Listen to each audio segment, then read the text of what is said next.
আমরা অবশ্যই আবার বাংলাদেশে ফিরে যাব। আমরা অবশ্যই একটা সুন্দর বাংলাদেশ আবার তৈরি করব, এটাই তিনি বলেছেন।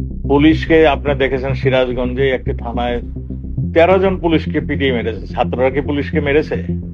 আপনার যাত্রাবাড়িতে মানে পুলিশকে মেরে মানে মাথা নিচে দিয়ে পা উপরে ঝুলিয়ে রেখেছে, এগুলোকে ছাত্ররা করেছে?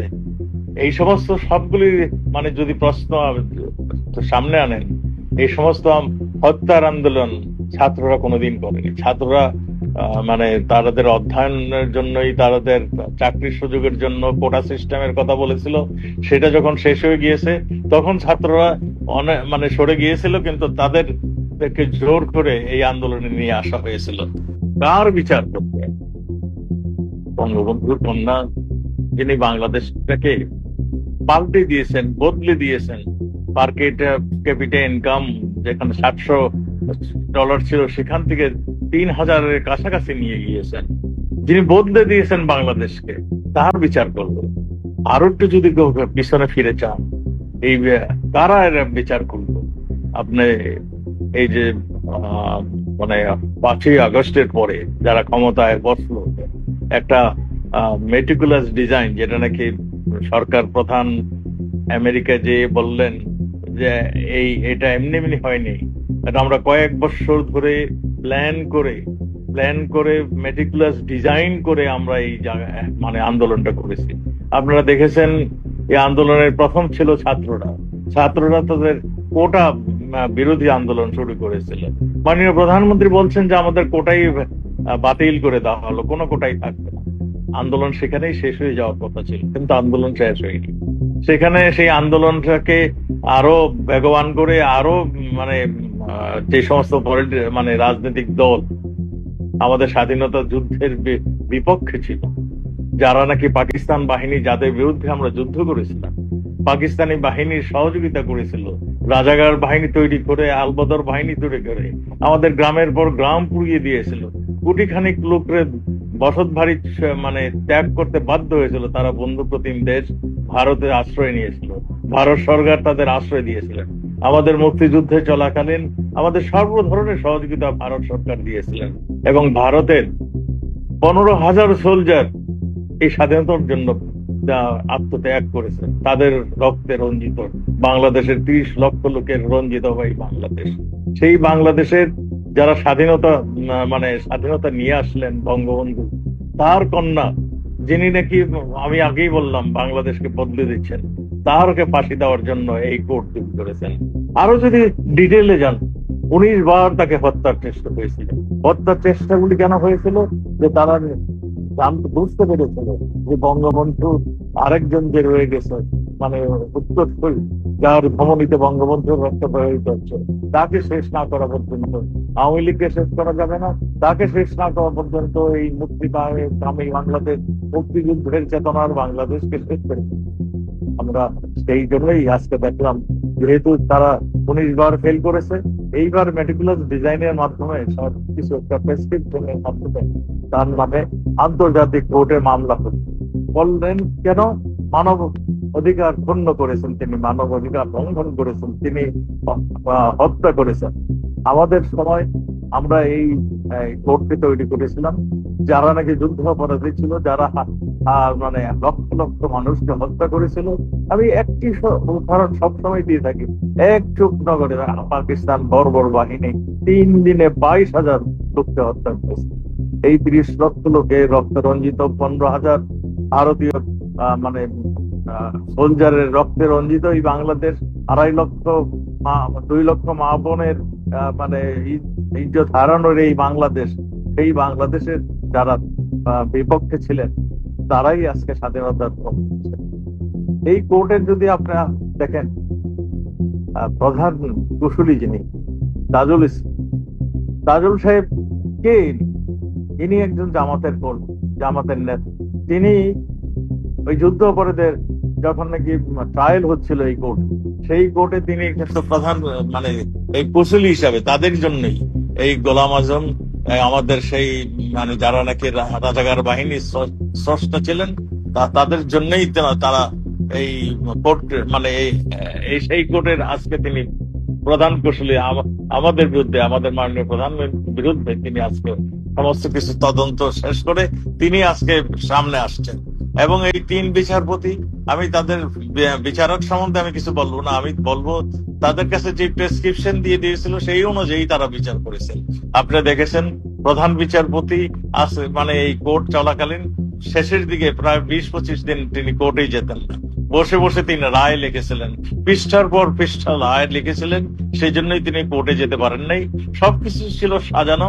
আমাদের আর যিনি বিচারপতি তারা পালাক্রমে কেউ একদিন মানে সকালে থাকতেন, কেউ বিকালে থাকতেন, এবং সবকিছু সাজানো গোছানো। এখানে একটা হত্যাকাণ্ডের জন্য যেগুলি যেগুলি প্রয়োজন বা পোস্টমর্টম রিপোর্ট এবং এই সাক্ষীদের জেরা করা কিছুই এখানে হয়নি। সেখানে একটা সাজানো নাটক দিয়ে একজনকে রাজসাক্ষী বানিয়ে বাস শেষ করে দিলেন আমাদের বঙ্গবন্ধুর কন্যা ফাঁসি, এবং অন্যান্য যা করা তা করলেন। এইটা দেশের জনগণ মেনে নেবে না। আমি সেই জন্যই বলছি যে এইটা মানে আমাদের একটা হাসির খোরাক, একটা দুঃখের কথা এবং হাসির খোরাক সৃষ্টি হয়েছে। এবং তারা আজকে যারা এখানে বসে আছেন তারা সবকিছু জামাত দ্বারা নিয়ন্ত্রিত হচ্ছে। সেই জন্যই যে পাকিস্তানের প্রধান বলেছিলেন তারা 71-এ প্রতিশোধ দিলেন, সেই কোর্ট তাদের নকশায় সেই কোর্ট, কাজেই এই কোর্ট একটা রায় দিবে, এদেশের জনগণ সেটা মেনে নেবে। আপনি শুধু এইটা নয়, তিনি আরেক ভিডিওতে দেখেন প্রধান বিচারপতির সঙ্গে আলাপচারিতায় বলছেন, একজন বিচারপতি তাকে বলছেন আপনি তো তাকে ডিফেন্ড করেন, এটা তো আমার করতেই হবে, না হলে কেমনে হবে, এই বলে আসছেন। এই ভদ্রলোক আমাদের জামাত ঘরানার একজন উকিল, এবং সে মানে জামাতের একজন কর্মী, তিনি জামাতের একজন নেতা, এটা সবাই জানে। সেই জন্যই তার মধ্যে এর চেয়ে বেশি কি বের হবে, কারণ তিনি কোনো কিছু শুধুই বলেছেন ওনারা নির্দোষ, এরপরে তার যে একটা প্রচেষ্টা সেখানে থাকার কথা সেইটা হয়তো আপনারাও লক্ষ্য করেননি। এটা তো প্রচেষ্টা নিলেই কি না নিলেই কি, এখানে তো কোনো আইন তোয়াক্কা না করে মানে এটা করেছে। এই দেশে কোনো গণহত্যা হয়নি, এখানে কোনো যুদ্ধ অপরাধ হয়নি, এখানে তাহলে এই কোর্টে কেন বিচার হবে? আমি সেইখানেই বলতেছি যে আপনি যদি মৃত্যুর ফিগার গুলি দেখেন, তাদের স্বাস্থ্য ডিপার্টমেন্ট থেকে বলে 650 জন, তারা কোনো সময় বলে 800, কোনো সময় বলে 1400। আপনার এই যে একবার এক একটা কথা বলে, আপনার বাংলাদেশে প্রত্যেক মাসে গড়ে 150 জনের মতন প্লাস মাইনাস লোক প্রত্যেক মাসে সারা বাংলাদেশে রোড অ্যাক্সিডেন্ট মারা। এই সবগুলো যদি মিলিয়ে ধরেন তাহলে সংখ্যাটা হয়তো ওই ধরনের কাছাকাছি আসতে পারে। আমাদের এখানে পুলিশ হত্যা হয়েছে, তার কোনো বিচার মানে সংখ্যা এখানে নিরূপিত হয়নি। আপনি দেখেছেন তারা আবার 5 তারিখের থেকে পরে 4 তারিখ থেকে যে সমস্ত হত্যাগুলি হয়েছে, তারা যে হত্যাগুলি করেছে এইগুলোর মানে তাদের কোনো বিচার হবে না, তারও একটা ইন্ডিপেন্ডেন্ট পাস করেছে, বিল তা পাস করেছে। এইগুলি সবগুলি যদি হিসাব নিকাশ করেন, এটা একটা সাজানো খেলা, এটা সাজানো বঙ্গবন্ধুর কন্যাকে শেষ করে দেওয়ার জন্য একটা প্রচেষ্টা। এরা অনেক 19 বার চেষ্টা করছে, সেখানে ফেল করেছে। এখন তারা যাতে এই শেষবারের মতন ট্রায়ালের মাধ্যমে, কোর্টের মাধ্যমে একটা রায় দিয়ে শেষ করা যায় কিনা তারই চেষ্টা চালাচ্ছে। প্রধানমন্ত্রী দেশ ছেড়েছেন কেন? সেই সময় আমি যদি এইটা বলি, আমাদের একটা ষড়যন্ত্র যেটা হয়েছিল, অনেকেরই অনেক কিছু আমাদের ফেইলিউর ছিল। আমরা যদি আরেকটু মানে কথা বলি, তাহলে দেখবেন আমাদের সেনাবাহিনী তার সঠিক কাজটি করেননি। আমাদের অন্যান্য যে সমস্ত বাহিনী ছিল তারা সঠিক ইনফরমেশনটা দেয়নি। এইগুলির পরেও মানে প্রধানমন্ত্রী দেখলেন যে যেহেতু উনি হলেন এই দেশের মানুষের জন্য কাঁদেন। তার বাবা মা আপনি জানেন 15ই আগস্টে তার বংশের সবাইকে শেষ করে দিয়েছিলেন, শুধু তিনি এবং তার ছোট বোন বেঁচে ছিলেন। এবং তিনি আর কোনো হত্যা হোক, আর কোনো রক্ত ঝরুক, এটা তিনি চাননি। সেই জন্যই তিনি মানে ক্ষমতার থেকে সরে গিয়ে তিনি ভারতে যে চলে আসলেন, এইটার কারণেই যাতে আর রক্ত ঝরানো বন্ধ হয়। আমরা দেখলাম রক্ত ঝরানো তো বন্ধ হয়নি, আরো বেড়েছে। আমাদের নেতা কর্মীদের বাড়িঘর দখল হয়েছে, লুটতরাজ হয়েছে, ব্যবসা বাণিজ্য প্রতিষ্ঠান দখল হয়ে গেছে, এবং আমাদের নেতা কর্মীদেরকে খুন করে মেরে ফেলা হয়েছে, বিভৎসভাবে মেরেছে, এবং আমাদের প্রায় আজকে 30,000-এর মতন নেতা কর্মী আমাদের জেলখানায়, আমাদের 150 জন এমপি মন্ত্রী আমাদের জেলখানায়। এই জন্যই মানে মাননীয় প্রধানমন্ত্রীর উদ্দেশ্য ছিল যাতে আর খুন না হয়, আর যাতে রক্ত না ঝরে, সেই জন্য তিনি দেশ ত্যাগ করেছিলেন। আর আমার কথা বলেন, আমি প্রায় 1 মাস 1.5 মাস ওখানে ছিলাম, আমি দেখলাম জুডিশিয়ারি সিস্টেম একদম ধ্বংস করে দিয়েছে। এখানে কোনো জামিন হচ্ছে না, এখানে দাঁড়িয়ে একজন উকিল নিয়োগ করা সেটাও হচ্ছে না, আমাদের মানে ডিফেন্ড করার মতন কেউ এখানে ছিল না। সেই জন্যই আমি বাধ্য হয়ে আমিও দেশ ত্যাগ করেছি। মানে এটা মানে পালিয়ে যাওয়া না, আমরা একটা সাময়িক ভাবে চলে আসছে, মানে দেশ ত্যাগ করেছি। আমরা অবশ্যই আবার ফিরে যাব, অবশ্যই আমরা আন্দোলনের মাধ্যমে আমরা এই ঘটনাগুলিকে আমরা নির্মূল করব। আওয়ামী লীগকে স্বাধীনতার মানে যারা নিয়ে আসছিলেন, স্বাধীনতা যুদ্ধে বঙ্গবন্ধুর নেতৃত্বে যারা এই দেশে যুদ্ধ করেছিলেন, এই দেশের মতাদর্শের যারা বিশ্বাস করেন, এই মতাদর্শের লোকগুলোকে শেষ করে দেওয়াই হলো এর কথা প্রধান কারণ। দেখুন, এই যে আমাদের মানে 14 দল যেগুলি নাকি আমাদের স্বাধীনতার পক্ষের শক্তি ছিল, যেমন ধরেন ওয়ার্কার্স পার্টির মেনন সাহেবকে আজকে কারা অন্তরীণ করা হয়েছে। বয়স্ক মানুষ, লড়তে চড়তে পারে না, তাকেও আজকে কারা অন্তরীণ করা হয়েছে। আমাদের জাসদের ইনু সাহেব, তাকেও আজকে কারা অন্তরীণ করা হয়েছে। সামনে যাকে পাচ্ছেন তারা কারা অন্তরীণ করছেন। যে উকিল সাহেব সামনে যাচ্ছেন তাকেও কারা মানে তার নামে মামলা দেওয়া হচ্ছে। যে কোনো মিডিয়া কথা বলছেন তার নামে মামলা দিচ্ছে। এই যে একটা অরাজক, একটা ভীতি, একটা মানে ব্যর্থ রাষ্ট্রে পরিণত করা, একটা সাজানো গোছানো রাষ্ট্রকে একটা ধ্বংসের রাষ্ট্র, জঙ্গি রাষ্ট্র পরিণত করার জন্যই এদের মূল উদ্দেশ্য, সেটাই আজকে করছে। সেই জন্যই আমাদের নেতাকর্মীরা অনেকেই দেশ ছাড়তে বাধ্য হয়েছিলেন। আওয়ামী লীগ এমন একটি দল যে সবসময় অপপ্রচারের বিরুদ্ধে মানে আন্দোলন করতে করতে একটা সন্ত্রাস, দুর্নীতি এবং অপরাধের বিরুদ্ধে আন্দোলন করতে করতে আওয়ামী লীগ এখানে আসছে। আওয়ামী লীগের পথটা খুব মসৃণ নয়, সবসময় তারা সত্যের জন্য যুদ্ধ করে আসছে। আমাদের আওয়ামী লীগের নেতৃত্বে বঙ্গবন্ধুর পরে যিনি আওয়ামী লীগটাকে একটা সুন্দর রাস্তায় দাঁড়ায় করেছিলেন, তার নেতৃত্বে যখন বাংলাদেশ এগিয়ে যাচ্ছিল তখনই এই ঘটনাটা করে। আপনি জিজ্ঞাসা করছেন যে আমরা কবে ফিরে যেতে পারবো, আন্দোলনে ভোটে আমরা আসবো কিনা। আন্দোলন এমন, আওয়ামী লীগ এমন একটি দল যে দল সবসময় মানে গণতন্ত্রের কথা বলেছে, গণতন্ত্রের জন্য যুদ্ধ করেছে, এবং এই মানে সবসময় তিনি নির্বাচনমুখী দল। আমরা নির্বাচনে সবসময় যাওয়ার জন্য তৈরি রয়েছিলাম, কিন্তু আজকে দেখেন আওয়ামী লীগকে শুধু মানে নির্বাচনে নিষিদ্ধ করে নেই, আওয়ামী লীগের নেতা কর্মীদের দেশ মানে বাড়ি ছাড়া করে দিয়েছে। হাজার হাজার মানে মানে মানে লক্ষখানিক মামলা অলরেডি দিয়ে দিয়েছে, যাকে পাচ্ছে তাকেই ধরছে। কাজেই আওয়ামী লীগের এখানে তো আমাদের সুযোগই দিচ্ছে না নির্বাচন করতে। তা আমাদের তো নির্বাচন করার কোনো যেহেতু সুযোগ নেই, সেহেতু আমাদের আন্দোলন করা ছাড়া আর কোনো উপায় নেই। সেই জন্য আমরা আন্দোলনের পথে বেছে নিচ্ছি। আমরা আন্দোলন করে অবশ্যই এদেশের জনগণের জয় আমরা আবার হবেই, এটাই আমরা মনে করছি। দেখুন, সরাসরি সামনে যারা আসছে আপনারা সবাই দেখছেন, পাকিস্তান সরাসরিতে বলেছেন যে আমরা 71-এর প্রতিশোধ নিলাম। আজকে পাকিস্তানের সামরিক বাহিনীর জেনারেল সাহেবরা প্রতিনিয়ত বাংলাদেশে আসছেন। পাকিস্তানের যে ISI গোয়েন্দা সংস্থা, সে বাংলাদেশেই একটা অফিস করে সেখানেই কাজ করছেন, এবং ক্যান্টনমেন্টের ভিতরেই নাকি শুনছি তাদের অফিস। আপনারা তাহলে এটা তো স্পষ্ট যে পাকিস্তান জেকে বসেছে, পাকিস্তানের যারা সহযোগিতা করেছিল লিবারেশন ওয়ারে, তাদের দ্বারাই আজকে দেশ নিয়ন্ত্রিত হচ্ছে। কাজেই এটা স্পষ্ট যে পাকিস্তান অবশ্যই ফ্রন্টে ছিল।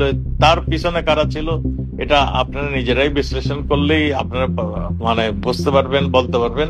আমি এই বিষয়ে কোনো কথা বলতে চাই না। আমাদের নেত্রীও অনেকবার খোলাসা করে বলেছেন।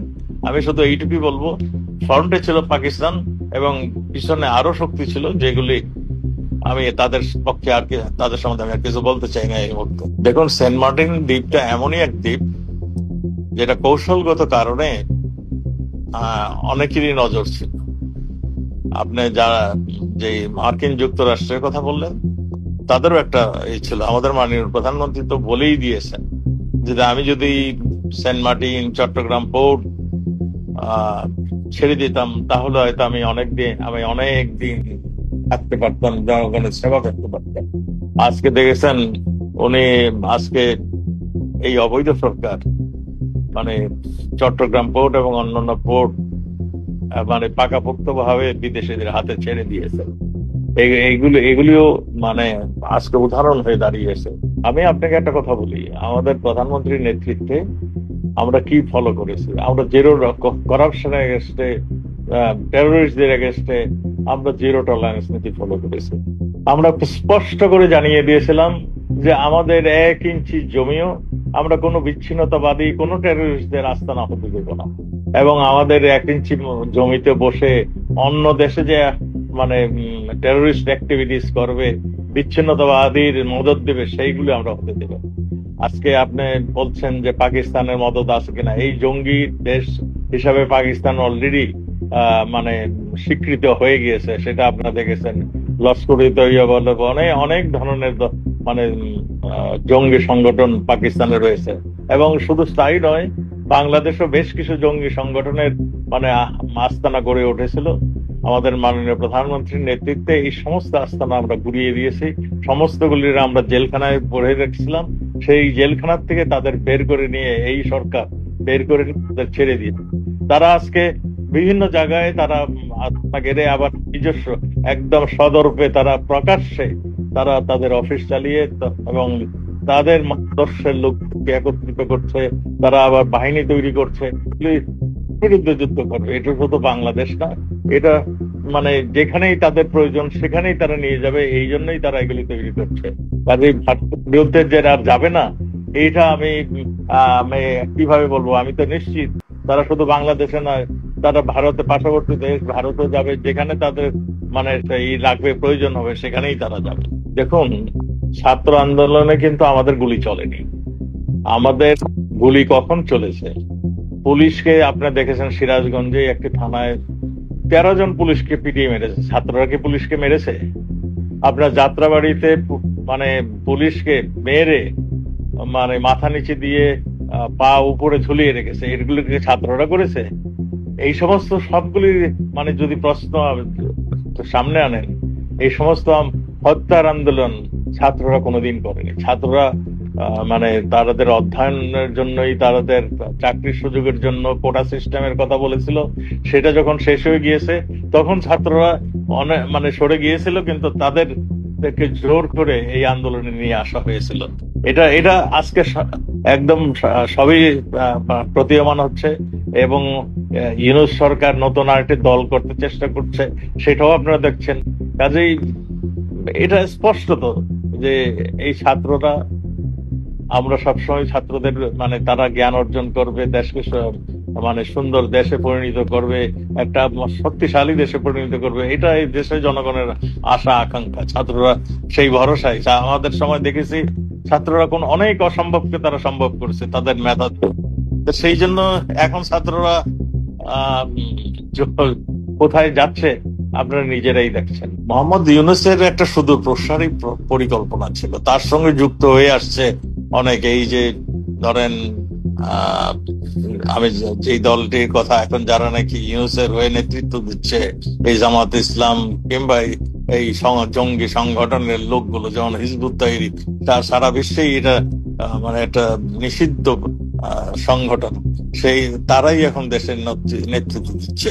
ইউনূস তাদের প্যাট্রোনাইজ করেছে, ইউনূস তাদেরকে মেট্রোপ্লাস ডিজাইন তৈরি করার জন্য তাদের সহযোগিতা করেছে। সেটা তিনি বীর দর্পে আমেরিকা যেও তিনি ওই নামটা মানে এখন মনে আসছে না, তাকে পরিচয় করে দিয়েছে।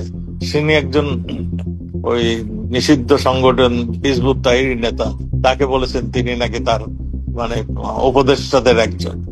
কাজে ইউনূস মানে একটা টার্গেট ছিল 111 সময় সেটা নতুন দল তৈরি করে -2 ফর্মুলাকে মানে -2 আপনি নিশ্চয়ই জানেন, মানে খালেদা জিয়া এবং আমাদের মাননীয় প্রধানমন্ত্রী শেখ হাসিনার বাদ দিয়ে নতুন একটা কিছু করার জন্য তিনি চিন্তা করেছিলেন, চেষ্টা করেছিলেন, সেটা ফেল করেছেন। অনেকবার চেষ্টা করেছেন, ফেল করেছেন। এইবার সে একটা মেটিকুলাস ডিজাইনের মাধ্যমে এবং বাইরের শক্তির সহযোগিতায় তিনি আজকে আসছেন। কাজেই ইউনূস কোনোদিন দেশের মিত্র হতে পারে না, দেশের বন্ধু হতে পারে না। সে তার উদ্দেশ্য পরিপূর্ণ হয়েছে। এখন মানে সেই যে ধরেন দেশ বিরোধী যত কর্মকাণ্ড সেগুলি সে একের পর এক করে যাচ্ছে। যেমন বিদেশিদের সঙ্গে কতগুলি চুক্তি করেছে, পোর্টগুলি যেটা নাকি মাননীয় প্রধানমন্ত্রী কোনোদিন চট্টগ্রাম পোর্টটাকে কাউকে দেয়নি, সেইটাও তারা দিয়ে দিয়েছেন।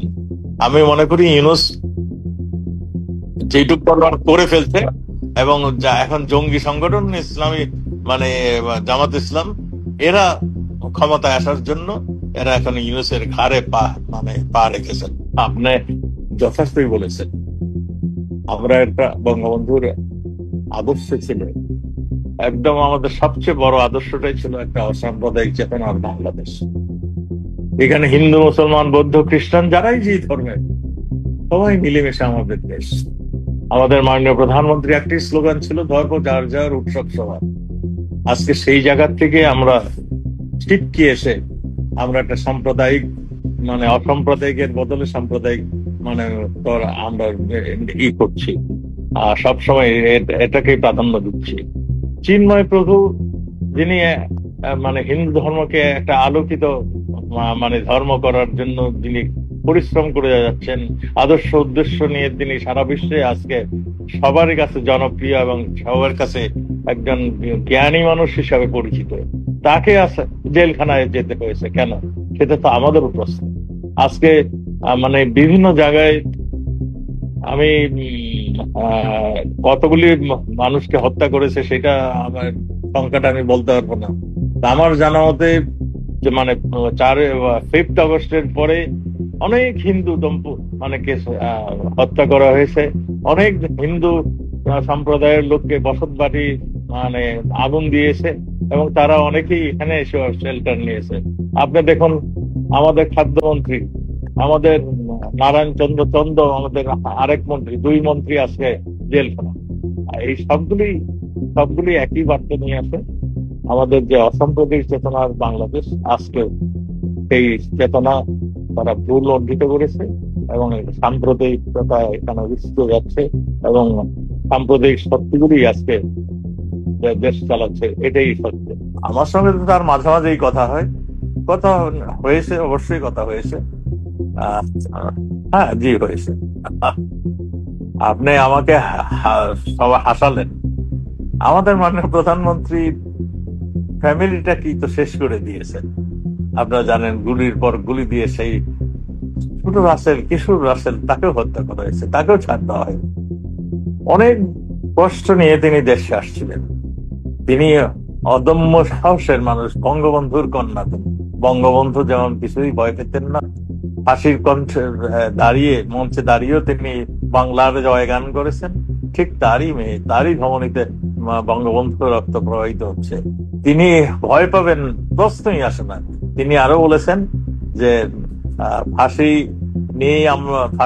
নিয়ে বঙ্গবন্ধু যেমন গান গেয়েছেন, তিনি সেই রকমই বলছেন, আমরা অবশ্যই ওভারকাম করব, আমরা অবশ্যই আবার বাংলাদেশে ফিরে যাব, আমরা অবশ্যই একটা সুন্দর বাংলাদেশ আবার তৈরি করব, এটাই তিনি বলেছেন।